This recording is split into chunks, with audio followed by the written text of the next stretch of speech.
శోభనం రోజున పెళ్లి కూతురు పెళ్లి కొడుక్కి బొమ్మలా కనిపించాలోయ్, అమ్మమ్మలా కాదు.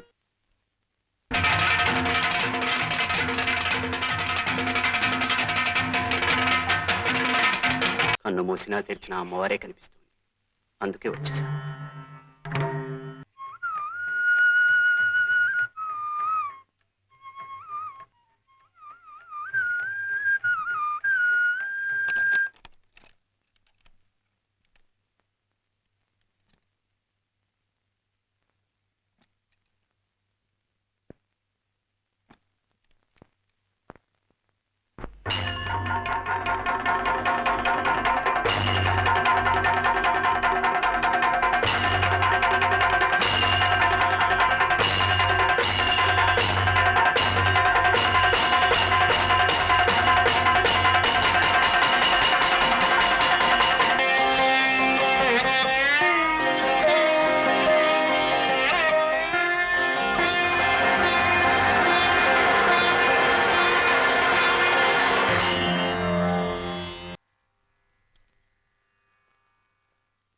రాత్రి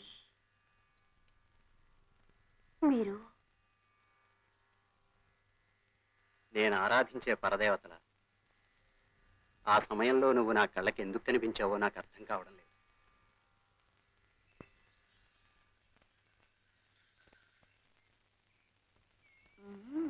బుగ్గ కొంచెం ఎర్రపడింది. అసలు నిన్న రాత్రే నీటి జడాది నేనే వేసి అలంకారం చేద్దాం అనుకున్నాను. మీ అత్తగారు ముచ్చటాది చూసి పోనీలే పెద్దావిడ వారి మాట కాదంటూ ఎందుకులే అని ఊరుకున్నాను. మరి మూసమైన ముత్తైదులా తయారు చేశారు. శోభనం రోజున పెళ్లి కూతురు పెళ్లి కొడుక్కి బొమ్మలా కనిపించాలోయ్, అమ్మమ్మలా కాదు. ఇవాళ నేను తయారు చేస్తాను చూడు.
గౌరీనాథ,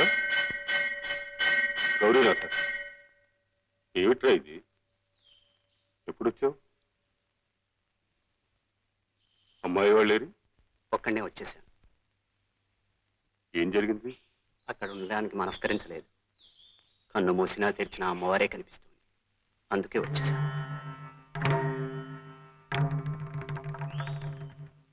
సరిపోయింది, బాగా బాగుంది అదురు గారు.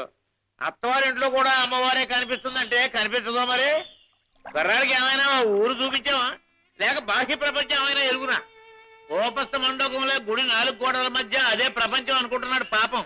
తడి బట్టలు మడి బట్టలు తప్ప ఏదైనా ఓ చొక్కా కూడా వేసుకుని ఎరుగునా, ఓ పనిని ముక్కేసుకున్నాడా ఎప్పుడైనా? అమ్మవారిని తప్ప పరాయి ఆడదాంతో మాట్లాడి ఎరుగునా? ఏమండో రేపొద్దున పిల్లలే అమ్మవారిలే కనిపిస్తుందంటే మనం ఏం ఆశ్చర్యపడవలసిన పని లేదు.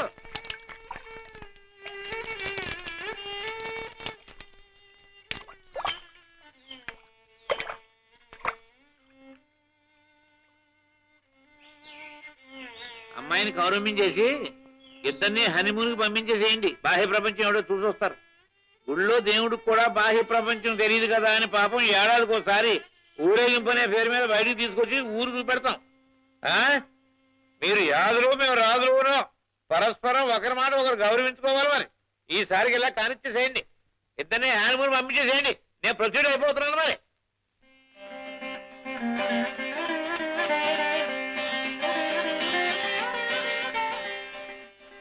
నానా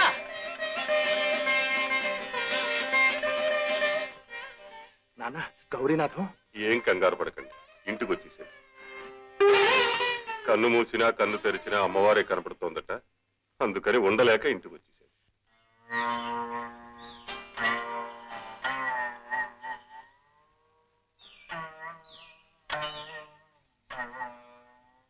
అక్క అక్క రేపు ఇచ్చేయాలి మళ్ళీ పుస్తకం. అమ్మేం చేస్తుందిరా? ఇప్పుడే పట్నం బయలుదేరుతోంది. అదిగో వస్తోంది. రామ్మ వదినారా? నూరేళ్ళు రా కూర్చో. పోయినాలయ్యాయా? అవును, అన్నపూర్ణమ్మ కొడలు కాపడానికి వచ్చింది కదా. అవును, ఏమిటి ముచ్చట్లు? ఏం లేదు, అన్న శుభ్రంగానే ఉన్నారు. నువ్వు నోరు మూసుకుని గుడికెళ్ళు. వెళ్ళు, పెద్ద మట్లు నువ్వును. ఏముంది, ఇన్నాళ్ళు తను గజ్జి కట్టుకుని ఆడింది, ఇప్పుడు ఇంట్లో వాళ్ళని తైతక్కలాడిస్తుంది. నీకు అనిపించింది, నాకు అట్టాగే అనిపించింది, ఆడిస్తుంది. మనము చూస్తున్నాం కదా, ఇరుగు పొరుగు వాళ్ళతో ఒక మాట లేదు, ఒక పలకరింపు లేదు. మరి ఏం చూసుకున్నా గర్వము ఏమి?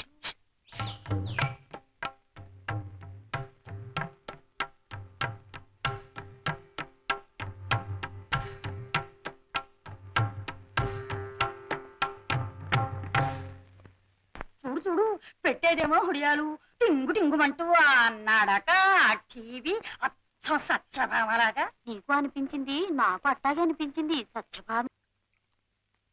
ఏం మరదల, మా వాడసలే అర్భకుడు. నువ్వు సత్యభామలా వాడి మీద పెత్తనం చలాయిస్తే వాడు తట్టుకోలేడు. కాస్త జాగ్రత్తగా చూసుకో అమ్మా. నీకు అనిపించింది, నాకు అట్టాగే అనిపించింది.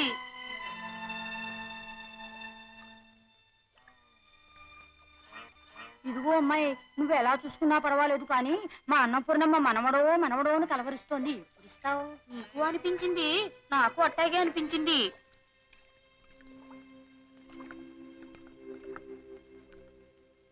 పూర్ణమ్మా, ఇది విన్నావా? ఏమిటి? అదే ఆ రాజుగారు ఆరో అమ్మాయి లేదు, గురుగులాడుకింత ఉండేది. ఇట్టే పెళ్ళై వెళ్ళిందో లేదో అట్టే నుండి చూరాలై తిరిగొచ్చింది. నిజమే, అది ఓ అదృష్టమే. ఏమిటో అన్నపూర్ణమ్మ, పాపం మనవాణ్ణి ఎత్తుకోవాలన్న నీ కోరిక తీరకుండానే ఉంది. నీ విషయం తలుచుకుంటే గుండె తరుక్కుపోతోందనుకో. అసలు ఒక కాపురం నిలబడ్డా కూలిపోయినా దానికి కారణం ఇల్లాలి అనుకో. ఇల్లు ఇరకట ఆలి మరకటం అని ఊరికే అన్నారా? నువ్వెన్నైనా చెప్పదురా. కాస్త చదువుకున్నదానని, 4 ఊళ్ళు తిరిగిందానని ఆవిడ కోడలకి అహంకారం ఎక్కువ. అక్కడుంది అసలు జబ్బు. మామగారు కాదు కూడదు అంటున్నా, నేనే విడిపోయిన 2 కుటుంబాలు కలుస్తాయని ఈ సంబంధం చేసుకున్నాను. నీకు తెలుసుగా పిన్ని, కనుక మా వాడిష్టం లేకపోతే ఆ రోజే చెప్పుంటే పోయేదిగా. అదే వాడేదో చులకన చేసుకుంటుంది, దాంతో వాడు మనసు కాస్త విరిగిపోయింది. పాపం అంతా నా ప్రారంభం పిన్ని. ఎవరిని అనుకుని ఏం లాభం? బిడ్డొచ్చిన వేళ గొడ్డొచ్చిన వేళ అని అంతే.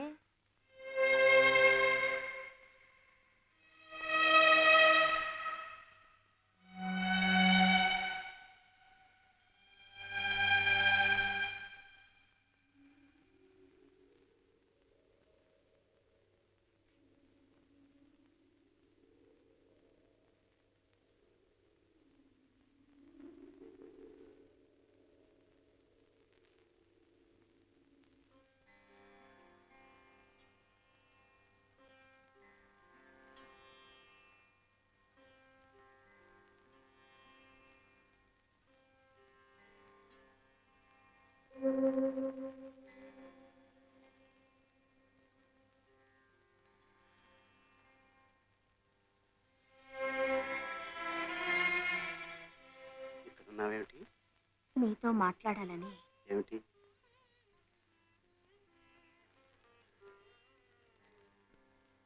నాకు తెలియకుండా మీ పట్ల ఏదైనా తప్పు చేసుంటే దిద్దుకుంటాను. చెప్పండి, నా నుంచి ఎందుకు ఇలా దూరం అయిపోతున్నారు? నన్నెందుకు ఇలా అవమానాలకి అనుమానాలకి గురి చేస్తున్నారు? అత్తయ్య కూడా నా గురించి పరుషంగా మాట్లాడిందంటే ఏమిటి నేను చేసిన పాపం? నా తప్పేమిటో చెప్పండి.